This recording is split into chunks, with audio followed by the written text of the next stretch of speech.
Ladies and gentlemen, today I want to show you something I consider to be my best creation in Planet Coaster 2 so far.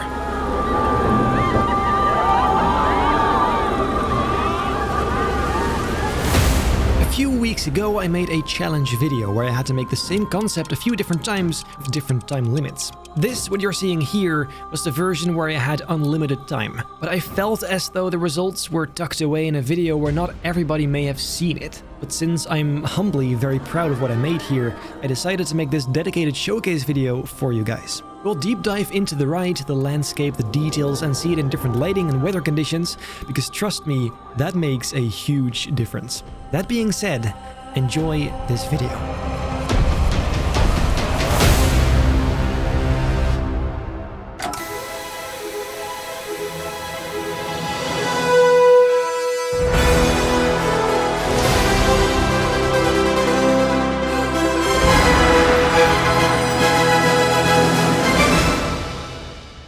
To tell you a little bit about this project first, obviously it's heavily based on Taron, located in Phatasialand. They both share their medieval Viking kind of theme and style, the major differences being the scale and coaster type. Taron is an Intamin built LSM Blitz coaster, keeping relatively close to the ground and has no inversions. My roller coaster, however, called Iron Wrath, is a new generation Intamin Blitz coaster featuring a swing launch, inversions, and a very tall top hat element. In a way, it could be Taron's bigger brother, although I still feel like nothing can beat Taron's aesthetic. To this day, it is still my all-time favorite coaster. It is absolutely gorgeous.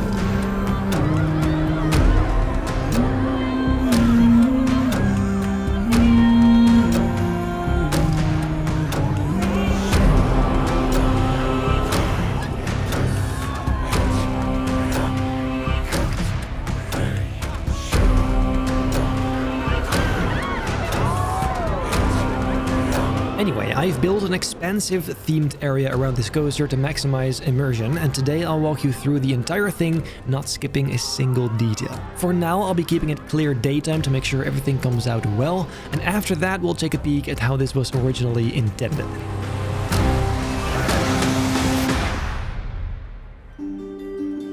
Seeing as though this entire park doesn't have its final layout yet, for now the main entrance to this area is this tunnel. The very first thing you're gonna notice is that similarly to Taron, there's quite some elevation to this landscape, from the tall mountains in the backdrop to quite deep chasms filled with water at the base. Immediately you're met with a signpost pointing you towards the different experiences in this area, but since Iron Wrath is the main attraction, let's slowly head there first. We'll cross a small bridge, after which there's a mountain spike with a tunnel going straight through. This path leads down further into the area, functioning as a sort of main road to this land. The area is being lit by these Viking-style lampposts, where I made use of the pre-made Viking elements. Very good stuff. Now, generally I made sure to get a bunch of cool views of the coaster from this road. As a coaster enthusiast myself, I always love to have this guest coaster interaction, and it's another thing I love so much about Phatasialand. Additionally, you walk underneath the swing launch section of this ride, getting you pretty close to the track actually. Towards the right of this crossing is the way to the Iron Tavern, the restaurant of this area, but first we'll walk the opposite way to enter the queue for Iron Wrath. I tried keeping the entrance humble, nothing too explosive besides a small tower with the ride's name slapped on. On the information sign below I used a pool sign, but really I wish we could have had a sign like this with general roller coaster requirements. That would be super cool to have. But anyway, besides that, once making your way inside, you first enter an indoor section where even the coaster blasts through beside you. Again, I genuinely love interactions like this, especially in the queue lines. Further down this path is a small kettle pen allowing for more guests to fit in this queue, as the coaster flies overhead. We then continue to a spirally path over the cliffs, which again offers some pretty sweet views of the landscape around you. And in general, I really like that there's variety in big open areas and smaller, tighter spaces. Guests now walk up the mountain and into the station building, which actually was quite the hassle to put together. Inside of this I had to fit a queue, the fast pass queue, a loading and unloading station, staff baths, a staff building, and a theoretically functional locker system that can be accessed from two sides. That said, however, upon entering this building from this side, you first make your way through another kettle pen decorated with Viking artifacts like shields and axes. This is the exact type of theming that's incredibly easy and quick to do, yet turns any room into an immersive experience almost immediately. The next room you'll enter is the locker room. The game, of course, doesn't actually have locker mechanics built in, so you're gonna have to use your imagination here. But the cool part is, theoretically, guests could take out their bags on the opposite side, where the unloading station is for this ride. More about that later though. After the locker room, you're ready to enter the actual coaster station. Here you're met with similar theming that you've already seen throughout. I really like the aesthetic I was able to create with these interiors, and per usual, the lighting is what really brought this to life the most. Something you're also gonna notice quite quickly are the train decorations. I made sure to try something that's in line with the rest of the style of this landscape, and I really like how this one turned out, actually. You will probably notice there's one train that doesn't have this decoration because the ride camera on the front bumper is actually being hidden by these elements, so in order to, record the POVs, I had to get rid of that. But I guess with all of this said, we can now get into the final roller coaster POV.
Before talking more about that layout, the unloading station is such a cool option to have in my opinion. It just adds such a big realism aspect to it. When the guests get out of the coaster, they can grab their belongings from the locker they stored them in. This is very similar again to how Taron handles guest belongings. It's just a different layout and design, I suppose. They'll then go and follow the exit signs to a corridor leading towards the ride photo kiosk. Towards your left is the exit of the ride, which goes over the unloading station. Once you're outside, you're actually located at the other side of the area. And here I popped in the large Viking centerpiece simply because it fit too well. Next to that, however, is the road to two different entrances to the station, the staff entrance and the fast pass queue. Fitting all of this in was the biggest challenge by far, but somehow I made it work. You again go over the unloading station, leading you over the roof, around and down this staircase towards the station room. I find this quite a fun little path, allowing for some more new views other guests don't get. The staff entrance, by the way, is towards the right,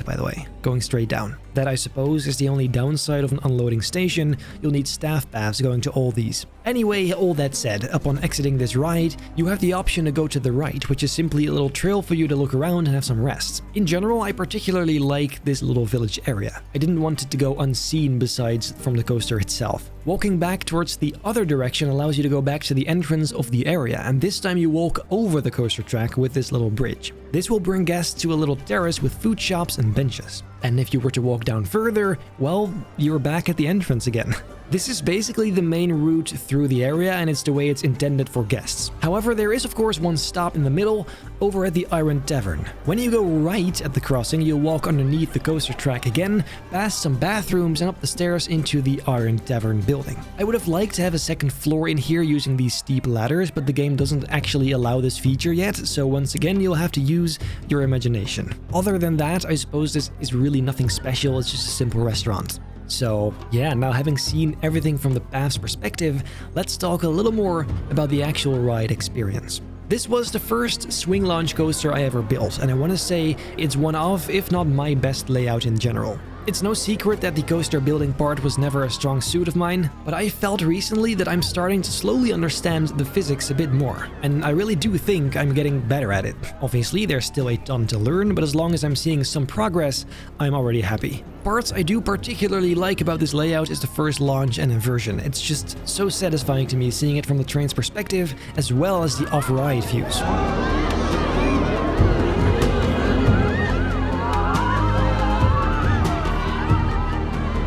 The outer banked turn I added is something obviously stolen from Hyperia. I personally haven't seen these elements on an Intamin, but I felt it kind of fit here, especially given the current speed of the train. Not soon after, however, is the part I like the least. I couldn't find a clean way of getting the train onto the swing launch track, so I got stuck with this awkward unbanked turn into it. The train speed is pretty low at this point, so it wouldn't be anything super uncomfortable.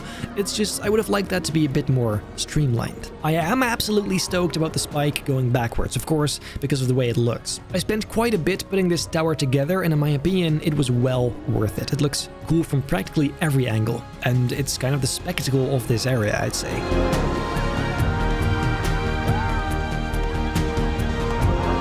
Anyway, you continue forward up the coaster's top hat. Now, technically the back of the train goes higher up on the backward spike, but somehow I don't feel like that counts.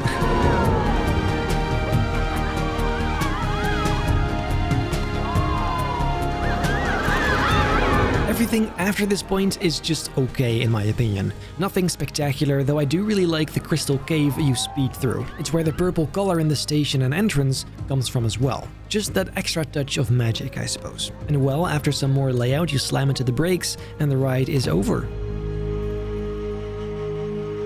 I've already said it before, but for me, this is my peak so far, both the coaster itself and the scenery. Benny's movie park was limiting because of both the themes I used, but also because at the beginning I just wasn't very familiar with the game yet. At the point of building this, however, I was pretty much fully familiarized with at least the building mechanics and possibilities of the game, and it really shows. Now, like I said, originally this theme was intended to be set in a snowy environment. Snow clearly fits the Viking style very well, and I always think that snow makes the terrain and rocks look so much more detailed. Similarly, the thunderstorm option is also absolutely perfect for this vibe, so I'll be showing you both POVs with these options. Snow, though, has a truly magical feeling, both in real life and in this game. It truly turns into a genuine winter wonderland, and I absolutely love that.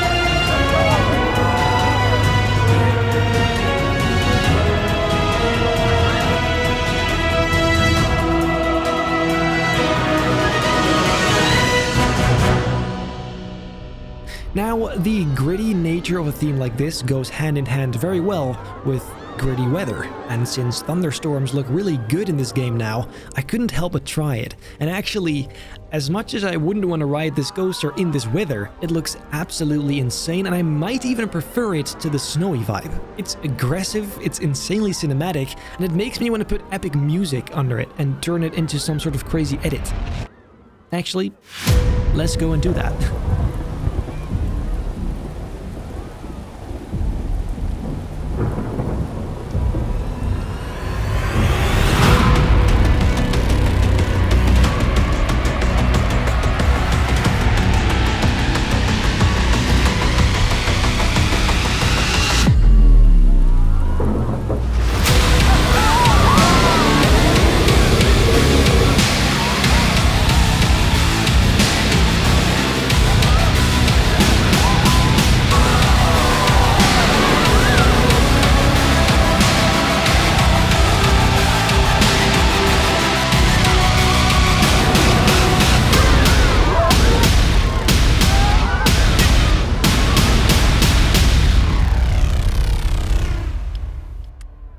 ladies and gentlemen, that is what I needed out of my system pretty bad. I kind of felt like it'd be wasted if I didn't give this project a little more attention. I just kind of brushed over it too fast, I think. So, well, there you have it. That is Iron Wrath and its surroundings. If you were wondering if this is going to make its way onto the workshop, I'm going to wait with that until at least the other 2 rides around this are finished before uploading it. I don't like the idea of uploading stuff that's just not finished at all, so that's why it isn't up just yet. The coaster layout itself, however, you can actually get. The share code is on screen right now, along with in the description below.